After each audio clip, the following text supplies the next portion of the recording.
What if the life you want is not far away, just buried under small daily decisions you keep excusing? Not dramatic mistakes, not tragic failures, just tiny compromises, repeated so often they become your personality. You don't need a new year. You don't need a new relationship. You don't need a new version of yourself. You need to stop living on autopilot.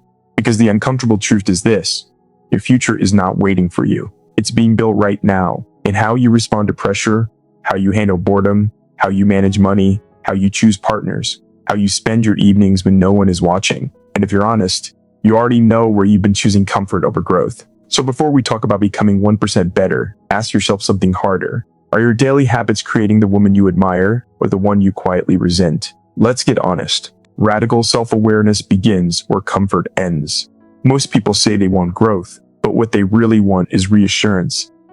They want to be told they are doing their best. They want their frustration validated.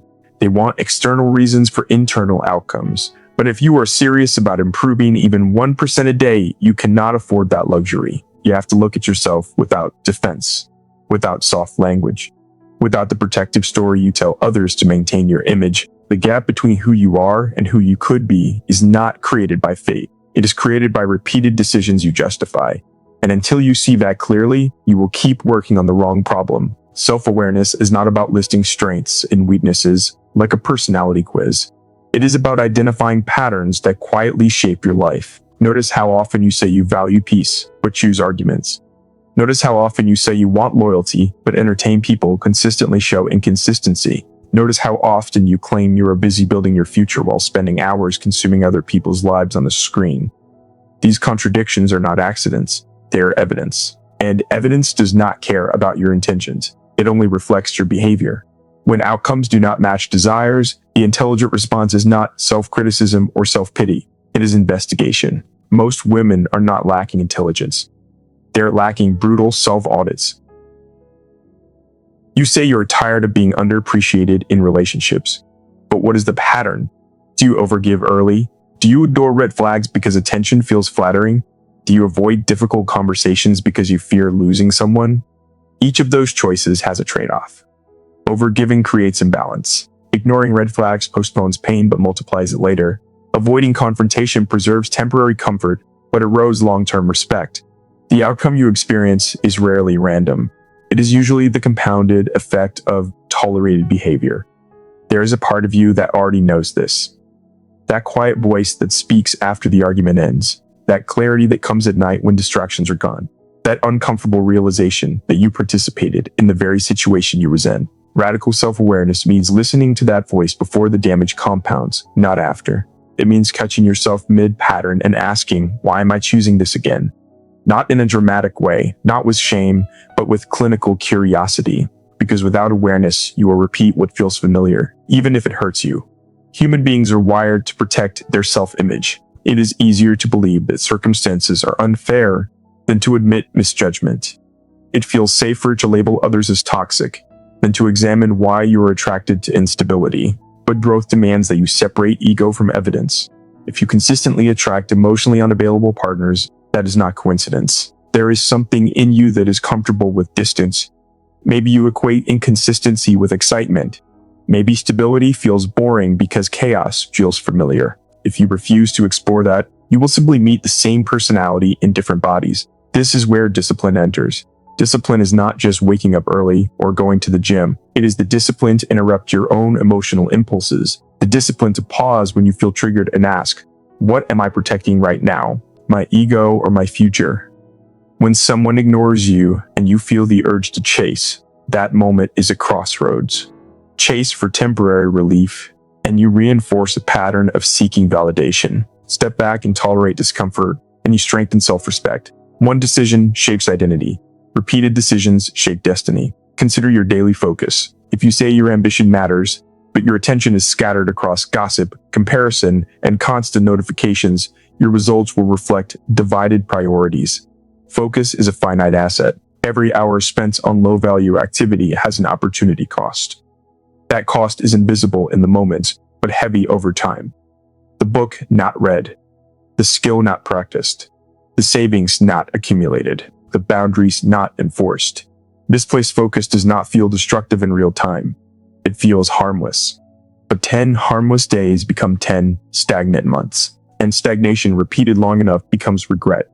Radical self-awareness forces you to confront opportunity cost in your personal life. If you are in a relationship that drains you, the cost is not only emotional stress, it is the energy you could have invested in your career, your health, your friendships. If you spend beyond your means to maintain an image, the cost is not only financial strain, it is delayed freedom. Every yes to short-term comfort is a no to long-term leverage. Most people calculate money carefully, but never calculate emotional or mental trade-offs. That is a blind spot. There is also the matter of victim thinking. Sometimes you were genuinely wronged. That is real. But staying in the identity of the wronged person has a price. It limits your agency. If every disappointment becomes proof that life is unfair, you unconsciously lower your standards of action. You stop preparing. You stop improving. You start expecting disappointment. And expectations influence behavior. Behavior influences outcomes. The cycle reinforces itself. Self-awareness means asking, where am I giving away control? Not because everything is your fault, but because control is the only asset that creates change. Improvement by 1% does not require dramatic reinvention. It requires honest correction. If you notice you overcommit and feel resentful later, the 1% shift is learning to say no once this week. If you realize you procrastinate because you fear imperfection, the 1% shift is starting before you feel ready. These are small behavioral adjustments, but they signal something powerful to your mind. You are capable of interrupting patterns. Each interruption builds internal credibility, and self-trust is built when your actions align with your stated values. This process will feel uncomfortable because it removes excuses. When you cannot blame others, you must refine yourself. When you cannot hide behind potential, you must produce performance. When you stop romanticizing your struggles, you start solving them. That shift alone separates those who talk about growth from those who experience it. Self-awareness is not self-criticism. It is self-respect in its most mature form. It says, I am responsible enough to examine my choices. It accepts that you have blind spots and actively seeks to expose them. It understands that long-term vision demands short-term humility, and it recognizes that the strongest form of confidence is not believing you are flawless, but knowing you are willing to confront what is flawed and correct it. When you face your shadow without excuses, you stop being surprised by your own life. You see cause and effect clearly. You understand why certain outcomes repeat. You recognize the cost of distraction, the price of emotional impulsiveness, the damage of divided priorities. And once you see clearly, you cannot unsee. That clarity becomes leverage. It sharpens your focus. It strengthens your discipline. It aligns your daily behavior with the woman you intend to become. And from that alignment, slow, steady improvement stops being a concept and starts becoming your reality. Your future will not be decided in a dramatic breakthrough moment. It will be decided in ordinary hours that feel insignificant while you are living them.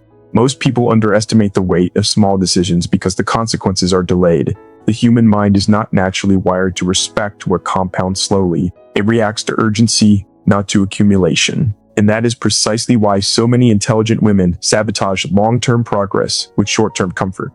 The choice to scroll instead of study does not ruin your life today. The choice to overspend this month does not collapse your finances immediately. The choice to ignore one red flag does not destroy a relationship overnight, but repetition turns minor decisions into defining patterns. And patterns, left unchecked, build futures you later claim you never intended to create. Every day you are making micro choices that appear harmless. You decide whether to wake up when the alarm rings or negotiate with yourself for 10 more minutes. You decide whether to cook at home or order something convenient and expensive. You decide whether to address tension in a relationship or let it slide to avoid discomfort. None of these decisions feel life-altering. That is the deception. When repeated, they form habits. Habits shape identity. Identity drives destiny. If you repeatedly choose ease over effort, you do not just stay comfortable, you become someone who avoids necessary friction. If you repeatedly choose discipline in small moments, you become someone who trusts your own consistency. The difference between these two identities is not talent, it is compounded behavior. Think about finances. A woman who saves a small percentage of her income each month may not feel wealthy in the beginning. In fact, she may feel restricted while her peers spend freely on trends, upgrades, and appearances. In the short term, she sacrifices pleasure. That sacrifice feels unfair at times, but money compounds quietly. The small amounts accumulate. Investment returns build on previous returns. Over years, what once looked modest becomes security. Meanwhile, the woman who consistently chooses lifestyle inflation experiences the opposite compounding effect. Small monthly deficits grow into debt.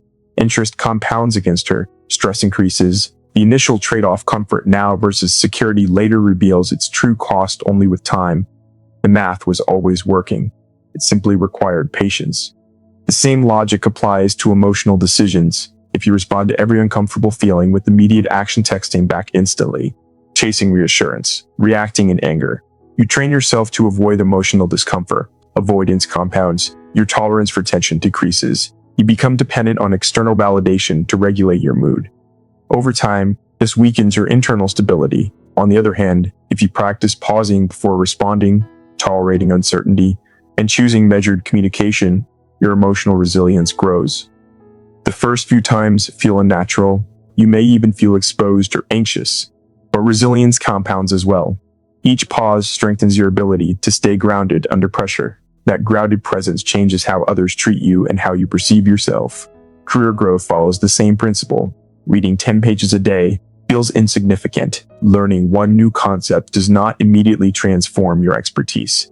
Practicing a skill for 30 minutes does not create mastery, but skills compound like capital. The woman who invests daily in learning will, over years, separate herself dramatically from someone equally intelligent who chooses entertainment over education. The opportunity cost is subtle at first. 1 hour of distraction seems harmless, yet an hour a day becomes hundreds of hours per year. Hundreds of hours become advanced competence. Advanced competence creates leverage in negotiations, confidence in leadership, and options in life. Options are a form of power, and power rarely arrives suddenly. It is accumulated quietly. Human behavior often ignores compounding because results are not immediate. You go to the gym for 2 weeks and see minimal change. You begin to question whether it is worth it, but physical strength does not appear on your schedule. It appears on its own timeline. If you stop because results are slow, you interrupt the compounding effect. This pattern shows up everywhere. People abandon diets, learning plans, saving strategies, and personal boundaries because they expect rapid transformation. They mistake delayed results for lack of progress. In reality, progress is occurring beneath the surface, just not dramatically enough to satisfy impatience. Misplaced focus is one of the greatest destroyers of compounding progress. When your attention is divided between ambition and constant distraction, neither receives enough energy to grow. You cannot build depth if you are addicted to novelty. Every notification pulls you away from concentration. Every comparison on social media fragments your confidence. Focus is not about intensity, it is about consistency. If your priorities shift daily based on mood, your results will remain shallow. Depth requires sustained attention. Sustained attention requires sacrifice. You must choose what not to engage with. That is the hidden cost of building anything meaningful. Relationships also reflect compounded choices. If you consistently tolerate small acts of disrespect because you fear confrontation, resentment accumulates. The relationship may appear stable on the surface, but internally, you are withdrawing trust. Eventually, the accumulated resentment surfaces as distance, frustration, or emotional shutdown. Conversely, if you address small issues early with calm clarity, you prevent them from becoming larger fractures. Communication, like interest, compounds. Small, honest conversations build trust over time. Silence builds misunderstanding. The uncomfortable truth is that you are always compounding something. You are either compounding discipline or compounding regret. You are either compounding self-respect or compounding self-doubt. The direction may be subtle, but it is continuous. Every time you keep a promise to yourself, waking up when you said you would, finishing what you started, you deposit credibility into your internal account. Every time you break those promises without reflection, you withdraw from that account. Eventually, you either trust yourself or you don't. That trust influences the size of goals you believe you can pursue. Long-term thinking demands patience and emotional maturity. It asks you to value outcomes that are invisible today. It asks you to endure boredom, repetition, and delayed gratification. Many people prefer dramatic changes because they provide excitement. But excitement does not sustain progress. Structure does. The woman who understands compounding stops chasing intensity and starts protecting consistency. She measures her days not by how she feels, but by whether her actions align with her direction. Small decisions compound because they shape who you are becoming. If you consistently choose learning over laziness, clarity over chaos, savings over impulse, boundaries over approval, you will not need a dramatic reinvention. You're less staring, fearless, and bold, and embrace your listed. Yet still open your heart isn't just about grand gestures. It may even look ordinary, but ordinary actions, repeated with discipline and aligned with long-term vision, create extraordinary divergence over time. And one day, what seem like minor daily choices will reveal themselves as the architecture of your entire future. Emotional regulation is not about suppressing feelings. It is about deciding who is in charge when feelings rise. Most people believe they are rational, but their daily decisions are quietly driven by temporary emotional states. A message goes unanswered and anxiety takes over. A comment feels disrespectful and anger demands expression. A moment of loneliness appears and suddenly standards lower. In each case, the emotion itself is not the problem. The problem is speed. When emotion immediately turns into action, you surrender control of your future to a passing state of mind. And temporary emotion should never be given permanent authority over long-term outcomes. Consider how quickly one emotional reaction can alter direction. You feel unappreciated at work, so instead of calmly addressing the issue, you withdraw effort. That withdrawal becomes visible. Opportunities shrink. You confirm your belief that you are undervalued. The cycle reinforces itself. Or in relationships, you feel insecure for a moment and seek reassurance in a way that appears accusatory. The other person becomes defensive. Tension increases. The very stability you wanted is weakened by the method you use to protect it. Emotions create impulses. Impulses create behavior. Behavior creates consequences. The chain is predictable, yet rarely examined in real time. Emotional regulation begins with a pause. That pause is small but powerful. It separates stimulus from response. It allows you to ask a simple question. What outcome do I want long term? Most reactions are attempts to reduce immediate discomfort. You argue to feel heard. You chase to feel chosen. You overspend to feel validated. You quit to avoid frustration. Each action provides short-term relief. But relief is not the same as resolution. When you repeatedly prioritize relief over resolution, you build a life shaped by avoidance rather than intention. There is a trade-off in every emotional decision. If you express anger impulsively, you may feel powerful for a moment. The trade-off is damaged trust. If you suppress everything to keep peace, you may avoid conflict today. The trade-off is internal resentment that accumulates quietly. Regulation does not mean silence or passivity.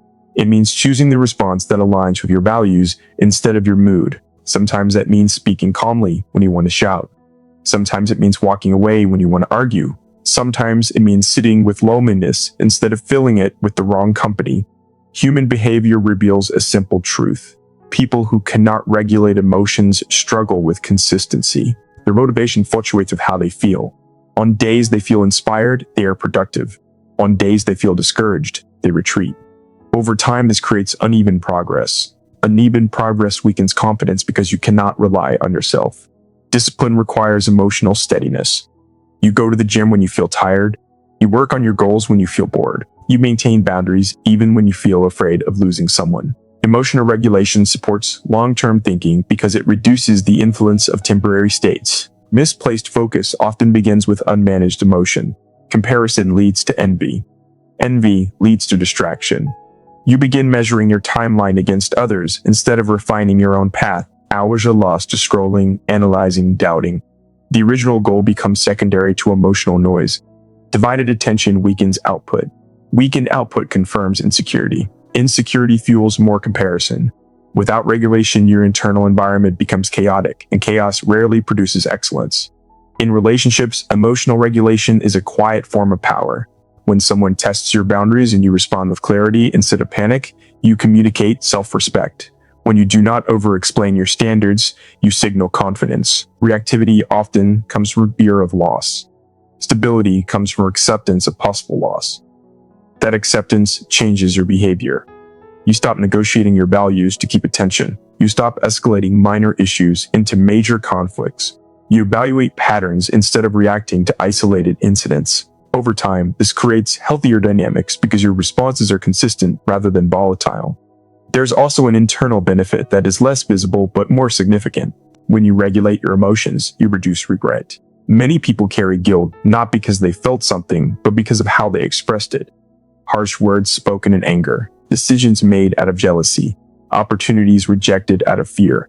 Emotional control protects your future self from unnecessary damage. It preserves relationships worth keeping and ends those that are misaligned without unnecessary destruction. The discipline required for emotional regulation is not glamorous. It involves self-observation, restraint, and honest evaluation. It means admitting when you are triggered and asking why. It means recognizing patterns in your reactions. Do you shut down under criticism? Do you escalate when ignored? Do you see distraction when stressed? Each pattern has a root. Understanding it does not excuse harmful behavior, but it gives you leverage to change it. Leverage creates options. Options create stability. Power is often misunderstood as dominance or loud competence. In reality, power is control over your own responses. When you are not easily provoked, manipulated, or destabilized, your decisions become strategic rather than emotional. Strategy compounds. Calm thinking under pressure builds trust from others and respect within yourself. And respect, once internalized, strengthens discipline in every other area of life. Emotional regulation does not remove feelings. It organizes them.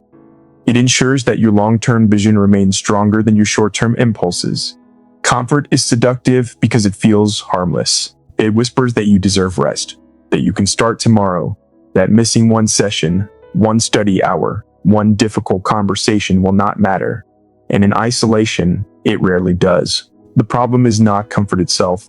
The problem is choosing it repeatedly when competence requires friction. Every meaningful skill, every stable career, every strong body, every emotionally mature relationship demands a period where you are inexperienced, awkward, and slightly uncomfortable. Most people are not stopped by lack of ability. They are stopped by their low tolerance for temporary incompetence. Competence is built through repetition under tension. The first presentation you give will feel shaky. The first boundary you enforce will feel unnatural. The first time you track your expenses will expose uncomfortable truths. The discomfort is not a sign you are incapable. It is a sign you are growing. But growth feels inefficient at the beginning. You invest time without visible reward. You practice without applause. You say no to distractions and receive no immediate benefit. This is where many women turn back. They interpret slow progress as failure instead of understanding it as the price of mastery. There is always a trade-off between comfort and capacity. When you choose comfort, you preserve your current state. When you choose competence, you expand it. If you avoid learning new financial skills because numbers intimidate you, you protect your short-term peace but sacrifice long-term independence. If you avoid difficult conversations because conflict makes you anxious, you protect temporary harmony but weaken long-term respect. The outcome you experience later is simply the compounded effect of what you repeatedly avoided. Consider physical health. After a long day, sitting down with entertainment feels deserved. Exercising feels demanding. The body prefers efficiency. It resists strain, but strength is a response to stress. Without stress, muscles weaken. The same principle applies mentally and emotionally. Without intellectual challenge, your thinking becomes shallow. Without difficult discussions, your communication remains fragile. Without calculated risks, your confidence stays theoretical. Avoiding strain may preserve comfort, but it reduces capacity. Reduced capacity limits options. Limited options reduce freedom. Long-term thinking requires you to value competence more than convenience. Competence creates leverage. A woman who understands her work deeply can negotiate better. A woman who understands her finances can make independent decisions. A woman who understands her emotions can maintain stable relationships. None of these forms of competence appear overnight. They require study, reflection, practice, and correction. Each correction demands humility. Humility is uncomfortable because it forces you to admit you do not yet know enough. Misplaced focus often hides behind the illusion of productivity. You can spend hours organizing, planning, or consuming content about success without actually building skill. This feels productive because it is structured, but it lacks the strain required for growth. True competence demands output. Writing a report instead of researching how to write it perfectly. Having a conversation instead of rehearsing it endlessly in your head. Applying for the opportunity instead of waiting until you feel fully ready. Action exposes gaps in ability. Exposure feels vulnerable, but only exposed gaps can be corrected. There is also the social dimension of comfort. It is easier to stay aligned with people who do not challenge your ambition. If your environment normalizes mediocrity, Striving for more will feel isolating. You may be labeled intense or overly serious. Choosing competence sometimes means accepting temporary loneliness. It means saying no to environments that distract you from your goals. It means being willing to look different before you look successful. That is a difficult psychological cost, especially when belonging feels important. But belonging without growth slowly erodes self-respect. Opportunity cost operates quietly here as well. Every evening spent avoiding skill development is an evening not invested in your future leverage. Every year spent in a role that does not stretch you is a year of delayed capability. Time compounds either growth or stagnation. If you consistently choose comfort, 5 years can pass with minimal change. If you consistently choose small, delivered challenges, 5 years can produce dramatic competence. The difference is rarely dramatic in any single moment. It is visible only in hindsight. Sacrificing comfort does not mean living in constant exhaustion. It means being intentional about where you apply effort. It means understanding that boredom, repetition, and temporary self-doubt are normal stages of mastery. It means choosing long-term strength over short-term ease. You can relax after disciplined work, but you cannot replace disciplined work with endless relaxation and expect growth. When you build confidence, confidence follows naturally, not because you repeat affirmations, but because you have evidence. Evidence is persuasive. When you know you can handle finances because you have studied them, fear decreases. When you know you can communicate clearly because you have practiced difficult conversations, anxiety reduces. When you know you can rely on your own discipline, self-trust strengthens. Competence creates internal security. Internal security reduces desperation. Reduced desperation improves decision-making across every area of life. Comfort will always be available. Competence must be earned. Each day presents small choices between the two. The woman who repeatedly chooses growth over ease may feel stretched in the short term, but she builds a foundation that supports ambition, independence, and long-term stability. The woman who repeatedly chooses ease over effort may feel relaxed today, but she risks dependence on circumstances and people she cannot control. The decision is rarely dramatic. It is made quietly in ordinary hours when no one is watching. Most people do not fail because they lack ability. They fail because they lack ability. When you live week to week, your decisions are driven by mood, urgency, and external pressure. You focus on what feels loud right now rather than what matters 5 years from now. Bills, messages, social plans, minor conflicts. These dominate your attention. Meanwhile, your larger life quietly drifts. Drift is subtle. It does not feel like destruction. It feels like busyness. But busyness without direction is expensive. It consumes time without producing meaningful progress. A long-term vision forces you to step outside your current emotions and examine your future identity. Not what you want this month, but who you want to become over the next decade. What kind of woman do you intend to be financially, emotionally, professionally, in relationships? If you do not define this clearly, you will default to whatever environment shapes you, and environments are rarely designed around your highest potential. They are designed around convenience and social norms. When you think long-term, your standards change. Imagine the woman you want to be at 35 or 40. Perhaps she is calm under pressure, financially secure, physically strong, emotionally stable, respected in her field, and surrounded by healthy relationships. That image is not fantasy. It is a strategic reference point. Now compare that image to your daily behavior. If your evenings are spent in distraction instead of skill building, there is a disconnect. If your relationships are built on attention rather than alignment, there is a disconnect. If your money disappears as quickly as it arrives, there is a disconnect. Vision exposes inconsistency. Without vision, inconsistency hides comfortably. Short-term thinking prioritizes immediate feelings. Long-term thinking prioritizes sustainable outcomes. For example, you may feel lonely and tempted to return to a relationship that once hurt you. In the short term, reconnection reduces discomfort. In the long term, it may restart a cycle that drains your energy and confidence. The trade-off becomes clear only when you measure the decision against a future standard. Does this choice move me toward the woman I intend to become, or does it pull me backward? That question alone can prevent years of repeated mistakes. Financially, the difference between short-term and long-term thinking is obvious, but often ignored. Spending for status may provide momentary validation. Saving and investing feel slower and less visible. Yet wealth is built through patience, not impulse. The opportunity cost of impulsive spending is not just money. It is delayed freedom. Freedom to leave environments that limit you. Freedom to take calculated risks. Freedom to rest without anxiety. When you see money as a long-term tool rather than a short-term reward, your behavior shifts naturally. Career decisions follow the same logic. Staying in a comfortable role with limited growth may feel safe. Pursuing additional training, certifications, or challenging opportunities may feel demanding. In the short term, comfort wins. In the long term, stagnation becomes expensive. Skills either compound or decay. If you are not deliberately improving, you are gradually falling behind. The market does not reward intention, it rewards capability. Long-term vision encourages consistent skill development even when there is no immediate recognition. Relationships are deeply influenced by time perspective. When you live week to week, you tolerate behavior that satisfies temporary emotional needs. Attention becomes more important than character. Chemistry becomes more important than compatibility. But if your vision includes stability, respect, and partnership, you evaluate differently. You observe patterns instead of isolated gestures. You ask whether someone's habits align with the life you are building. This may require walking away from connections that feel intense but unstable. The sacrifice is emotional in the present, but protective in the future. Focus is sharpened by vision. When you know where you are going, distractions lose some of their appeal. You still feel temptation. You still experience doubt. But clarity reduces internal conflict. Divided priorities create stress because you attempt to pursue incompatible outcomes simultaneously. You want discipline, but also constant entertainment. You want financial stability, but also unchecked spending.